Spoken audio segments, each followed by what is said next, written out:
Aparentemente bem intencionada, a Organização das Nações Unidas se ergue atualmente como uma das organizações mais ideologicamente aparelhadas do mundo, se não a maior. Entretanto, para além da ideologia, tudo indica que essa instituição e seus membros estão enveredando por caminhos bem mais nefastos. Bem-vindos a mais um vídeo do canal Danúzio Neto. E se preparem, pois hoje é hora de mergulharmos fundo na podridão da ONU.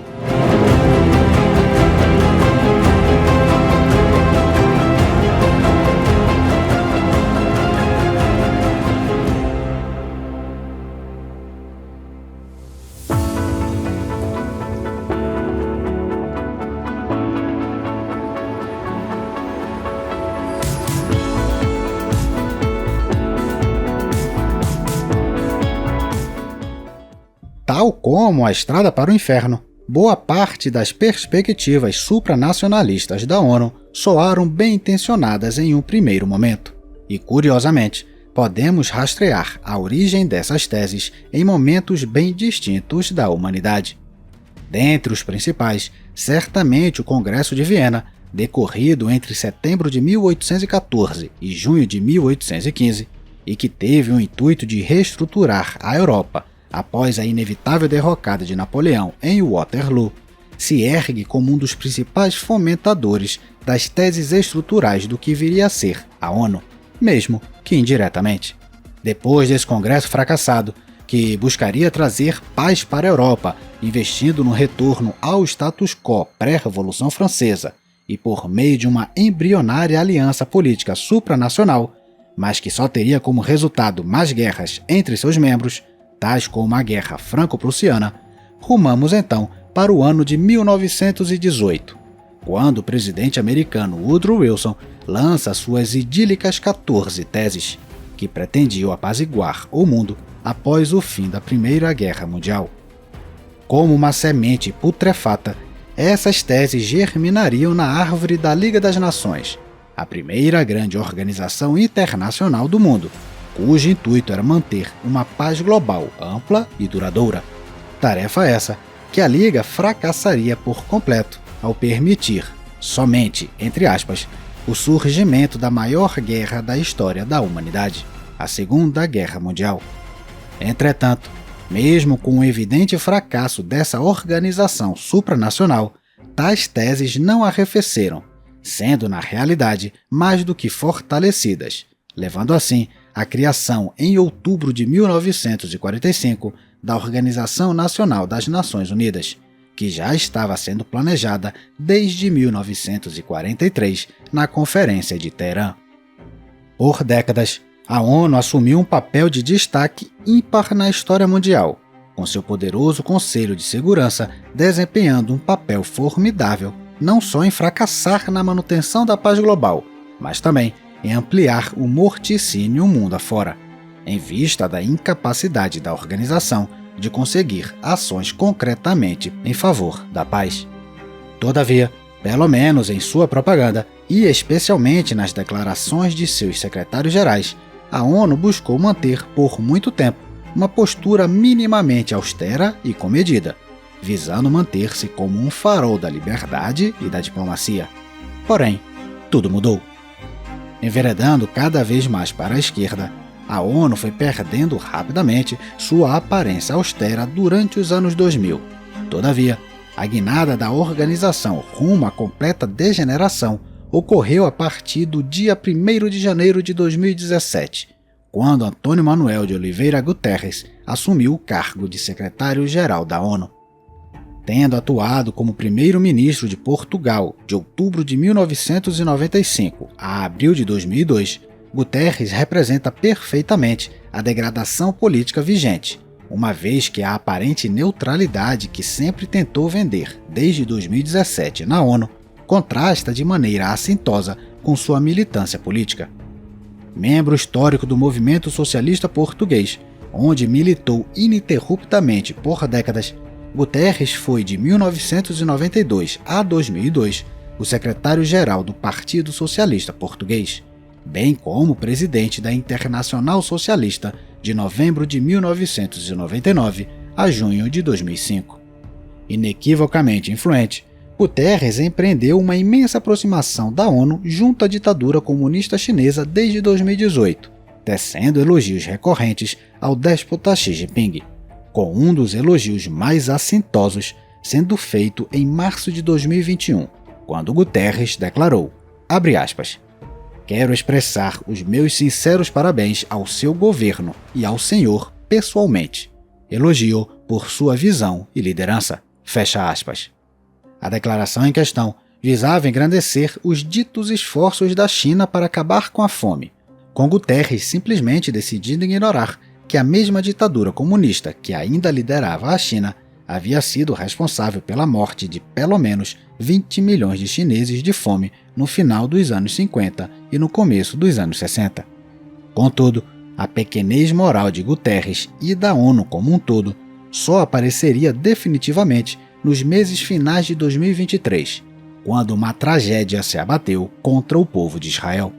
Cercado por inimigos desde a primeira semana de sua formação, o Estado de Israel sempre necessitou lutar pela sua sobrevivência, uma vez que seus inimigos nunca titubearam em dizer que seu objetivo final é a completa destruição de Israel e dos judeus. Sofrendo ataques covardes em 1967, desferidos por centenas de milhares de tropas na chamada Guerra dos 6 Dias, algo que se repetiria menos de uma década depois na Guerra do Yom Kippur, os israelenses conseguiram sustentar defesas improváveis e formidavelmente eficientes, que melhoradas ao longo de décadas com toda a sorte de melhores aparatos tecnológicos disponíveis, como o seu domo de ferro, permitiram a defesa da nação, mesmo diante dos ataques. Contudo, mesmo constantemente derrotados, os inimigos de Israel não diminuíram seu ânimo, ao passo que em 2006, um dos mais formidáveis deles começou a ganhar terreno, o Hamas. Assumindo o controle da faixa de Gaza em 2007 ao sobrepujar o Fatah, o Hamas, tal qual a Jihad Islâmica Palestina, é um grupo que busca o colapso do Estado de Israel, se escondendo por trás de uma fachada pseudo-libertadora, uma vez que seus membros afirmam de maneira cínica que estão lutando por causas nobres, justas e pretensamente válidas. Famoso por seu lançamento indiscriminado de foguetes contra Israel, o Hamas já havia entrado em guerra contra o Estado judeu em 2014, após 3 adolescentes israelenses terem sido sequestrados e assassinados em junho, o que deu início a um curto conflito de 7 semanas. Derrotado, o Hamas iniciou planos de reestruturação, que se tornaram viáveis por conta de bilhões de dólares que foram desviados da ajuda humanitária enviada para os palestinos. Algo que o professor Yoav Tenenbaum, docente da área de ciência política da Universidade de Tel Aviv, buscou explicar. Citação: por um lado, os atores querem enviar o dinheiro por meio da autoridade palestina na Cisjordânia. Assim, a verba e qualquer outro item para ajudar Gaza seria canalizada por uma entidade reconhecida pela comunidade internacional. O problema é que o Hamas controla a faixa de Gaza, então fica praticamente impossível enviar ajuda sem que o Hamas seja envolvido. Se reaproximando da Jihad Islâmica, ao mesmo tempo que conseguiu o apoio de outros grupos terroristas da faixa de Gaza, o Hamas passou a tramar um plano de vingança contra Israel, cuja estrutura foi criada em 2018. Em 29 de dezembro de 2020, Ismail Haniyeh, o então líder do Hamas, anunciou a primeira de 4 etapas dos exercícios militares do projeto Pilar Forte, que, segundo o próprio Ismail, deveria servir como um sinal de unidade entre as várias facções armadas de Gaza, e de que o exército refletiria a prontidão permanente dos terroristas. Nos 2 anos seguintes, 2021 e 2022, as etapas do projeto Pilar Forte iriam seguir a todo vapor, com o comandante das brigadas de Al-Qassam, Ayman Nofal, conduzindo em 26 de dezembro de 2021 o segundo exercício militar conjunto do Hamas, algo que se repetiu em 28 de dezembro de 2022, com o terrorista declarando, abre aspas, os exercícios dirão ao inimigo que os muros e as obras de engenharia nas frontes de Gaza não os protegerão. Fecha aspas. Os exercícios eram tão realistas que o Hamas fez questão de construir nada mais nada menos que 14 postos de treinamento, espalhados em 9 pontos de Gaza. Algumas dessas manobras militares, que variavam entre a desabilitação de tanques e simulações de tomadas de reféns, ocorreram a menos de 3 quilômetros da fronteira israelense. Havia muitas informações de que eles estavam fazendo esse treinamento. Afinal, os vídeos são públicos e isso estava acontecendo a apenas centenas de metros da cerca com Israel. Mas, apesar de nossos militares saberem dos exercícios, eles não enxergavam para que estavam treinando. Fim da citação do brigadeiro-general Amir Aviv, ex-vice-comandante das defesas israelenses em Gaza.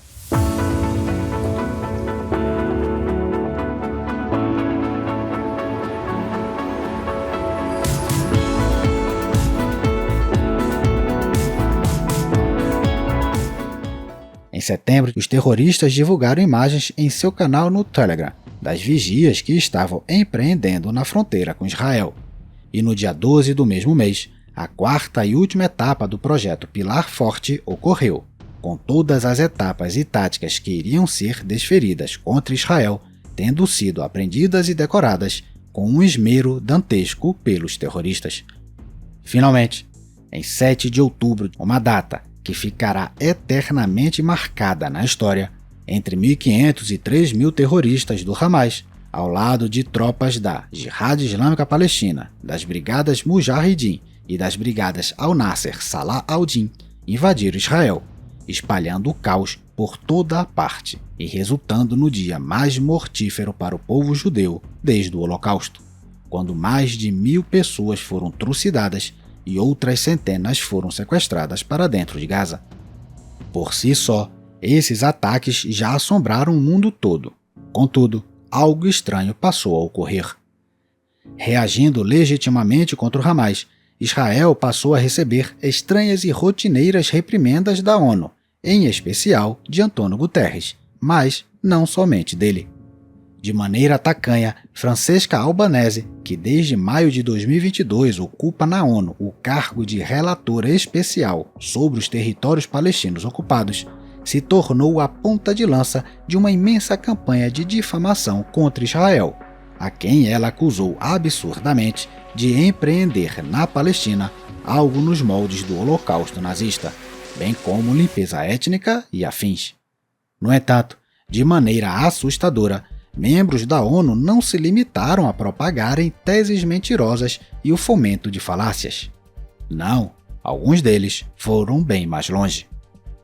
A UNRWA, ou Agência das Nações Unidas de Assistência aos Refugiados da Palestina, onde Francesca Albanese trabalhou anteriormente, sempre foi alvo de desconfiança do governo israelense, pois informações das mais diversas davam conta que os membros dessa agência poderiam estar auxiliando Hamas e outros grupos terroristas.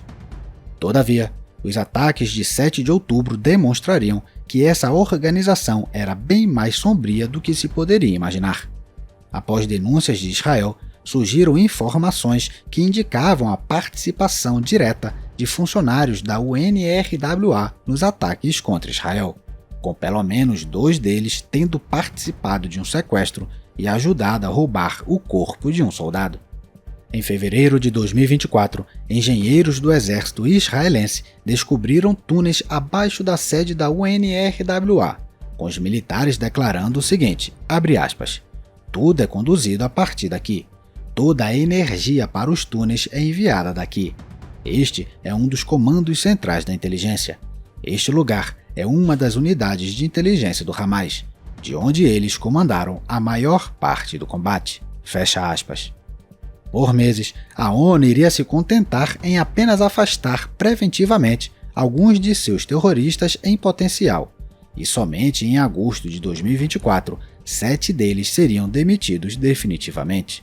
Mas em outra demonstração absurda, Farhan Haq, porta-voz adjunto do secretário-geral da ONU, declararia o seguinte, abre aspas, queremos ter certeza de que a reputação da nossa equipe da UNRWA, nossa equipe dedicada, seja totalmente reconhecida e que a UNRWA receba o apoio de que precisa. Fecha aspas.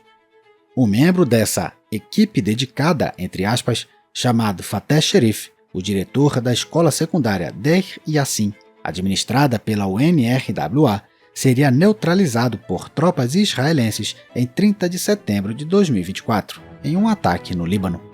Tudo indicava que essa morte acarretaria problemas para Israel, mas rapidamente a verdade veio à tona. Fateh Sherif, que em março de 2024 tinha recebido protestos em seu apoio e visto greves de professores sendo convocadas no Líbano para defendê-lo, na realidade, liderou esforços para fortalecer a presença do Hamas no Líbano e trabalhou para promover os interesses do Hamas no país, tanto no âmbito político quanto no militar. Desse modo, a ONU passou de mero abrigo oficial de críticos ferrenhos de Israel, como também está mantendo efetivamente em seu grupo de funcionários terroristas. A UNRWA é parte do problema e não da solução, e qualquer um que busque os melhores interesses de Israel, da faixa de Gaza e da região deve agir para substituir as atividades da UNRWA por outras agências. Fim da citação de Oren Marmorstein, porta-voz do Ministério das Relações Exteriores de Israel. No entanto, tudo indica que a ONU manterá seus esforços para defender os calhordas que habitam suas entranhas, mantendo assim, para a desgraça do mundo civilizado, um constante caos pelo globo, que, invariavelmente, tende a só piorar. Mas e você? O que acha de tudo isso? Acredita que a ONU está certa em suas posições ou que Israel deve reagir contra tantos atos contraditórios da organização? Deixe isso nos comentários. E caso deseje uma experiência ainda mais completa e aprofundada, saiba que o vídeo que acabou de assistir tem um material exclusivo sobre ele. Para ter acesso, clique no primeiro link que está na descrição do vídeo. E claro, não se esqueça de se inscrever no canal e se quiser ainda mais vantagens, vá no Instagram do professor Danúzio Neto e basta acessar o link na bio para ganhar um mini curso gratuito da Escola Danúzio Neto 100% de graça. Um abraço e até o próximo vídeo.